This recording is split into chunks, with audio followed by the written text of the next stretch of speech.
Hallgerður's importance in the story is visible right away, which is a bit unusual for a female character in the saga world of fierce warriors and Viking raiders. We meet Hallgerður for the first time when she's only a little girl, in the very first chapter of Njál's saga. It's actually an isolated scene and a portent of something that happens much later in the story. And it makes you wonder why the author decides to begin his saga in this way. Well, the scene is actually quite remarkable in many ways, and it's our first introduction to Hallgerður. And what we see is, so it takes place in, there's a feast at her father's house, and he's talking to his brother, Hallgerður, and he calls Hallgerður over and presents her to his brother and says, you know, look at her, isn't she beautiful?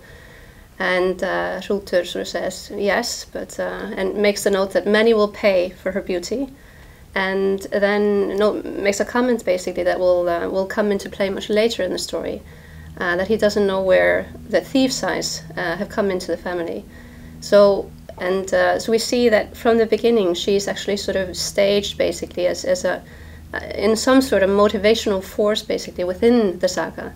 She's described as very beautiful, she's very tall, and there's an emphasis on her hair. She's got this beautiful, very thick hair.